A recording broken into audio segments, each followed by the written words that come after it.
My dear students, blooming star একাডেমির আরও একটি নতুন জিকে ক্লাসে তোমাদের সবাইকে জানাই স্বাগত। আজকের টপিক হচ্ছে Indian geography.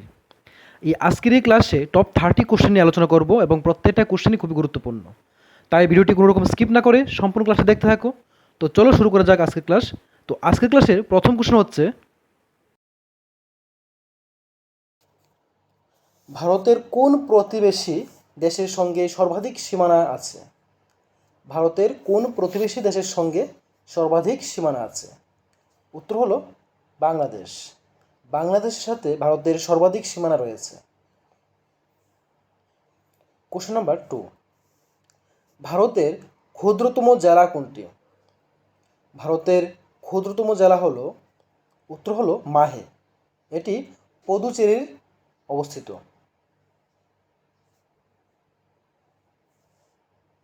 Next question number 3, ভারতের হৃদয় বলা হয় কোন রাজ্যকে? ভারতের হৃদয় বলা হয় মধ্যপ্রদেশকে। কোশ্চেন নাম্বার 4, ভারতের মশলা বাগান কোন রাজ্যটি? ভারতের মশলা বাগান হলো কেরালা।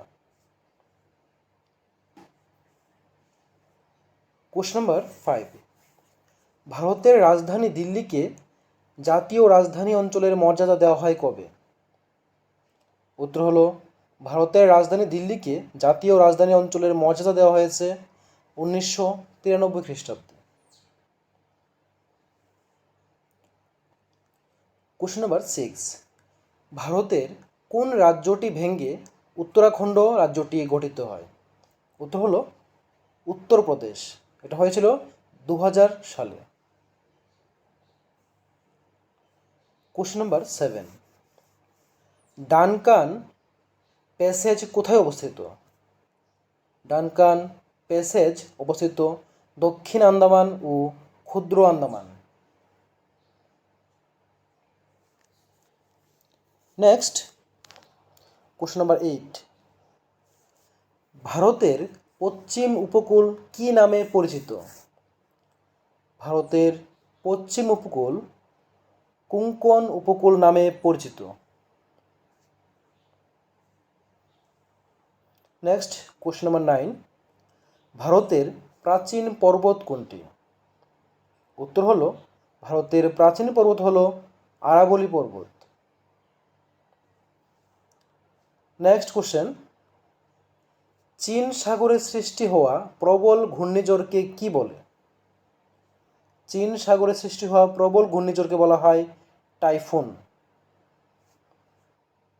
কোশ্চেন নাম্বার 11, কিসের প্রভাবে আগ্নেয় শিলা পাললিক শিলায় পরিণত হয়? উত্তর হলো, ক্ষয়প্রাপ্ত পদার্থের পরিবহন এবং সঞ্চয়ের ফলে। কোশ্চেন নাম্বার 12, জিএমটি এবং আইএসটি এর মধ্যে সময়ের পার্থক্য কত? জিএমটি এবং আইএসটি এর মধ্যে সময়ের পার্থক্য হলো 5 ঘন্টা 30 মিনিট। কোশ্চেন নাম্বার 13, কোন গুণাঙ্কের উপর ভিত্তি করে ভারতে কোস্টাল রেগুলেশন জোনস শনাক্ত করা হয়েছে? উত্তর হলো, জোয়ারের উচ্চতার উপর।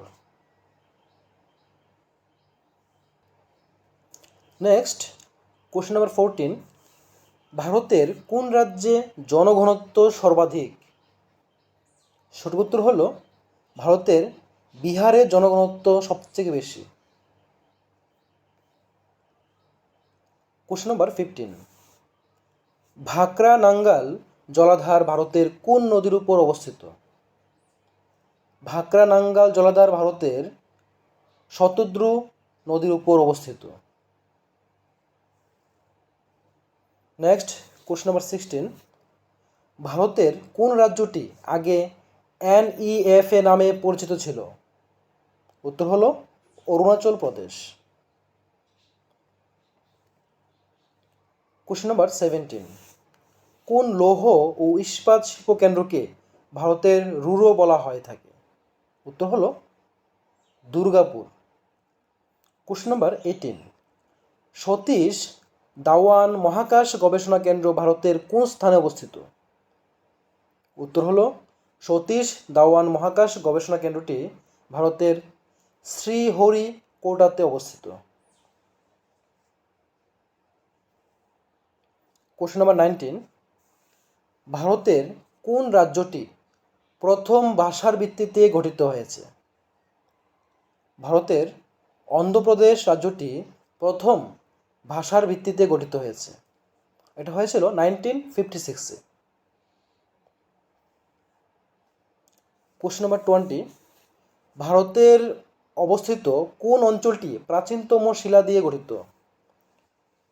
ভারতে অবস্থিত আরাবলী পর্বতটি প্রাচীনতম শিলা দিয়ে গঠিত। নেক্সট, কোশ্চেন নাম্বার 21, 3 বিঘা করিডোর কোন দুটি দেশকে যোগ করেছে? উত্তর হলো ভারত ও বাংলাদেশ। কোশ্চেন নাম্বার 22, ভারতের কোন রাজ্যের কয়লার পরিমাণ সর্বাধিক? উত্তর হলো ঝাড়খণ্ড। ঝাড়খণ্ডে কয়লার পরিমাণ সর্বাধিক। কোশ্চেন নাম্বার 23, ভারতের কোন রাজ্যের আখের পরিমাণ সর্বাধিক? উত্তর হলো ইউপি। কোশ্চেন নাম্বার 24, ভারতের কোন রাজ্যে তুলা সর্বাধিক হয়? উত্তর হলো মহারাষ্ট্র। মহারাষ্ট্রে সর্বাধিক তুলা পাওয়া যায়। কোশ্চেন নাম্বার 25, প্রখ্যাত একটি পাখিরালয়ের নাম লিখো। প্রখ্যাত একটি পাখিরালয়ের নাম হলো কেওলাদেও ঘানা অভয়ারণ্য। এই কেওলাদেও ঘানা অভয়ারণ্যতে সর্বাধিক পাখি পাওয়া যায়। নেক্সট, কোশ্চেন নাম্বার 26, পূর্ব ও পশ্চিম ঘাটের সংযোগস্থল কোনটি? পূর্ব ও পশ্চিম ঘাটের সংযোগস্থল হল নীলগিরি পর্বত। নেক্সট, কোশ্চেন নাম্বার 27, কোন নদী কাশ্মীর উপত্যকা দিয়ে প্রবাহিত হয়েছে? উত্তর হলো ঝিলম নদী। নেক্সট, কোশ্চেন নাম্বার 28, লেবাটাক হ্রদ কোন রাজ্যে অবস্থিত? লেবাটাক হ্রদ মণিপুরে অবস্থিত।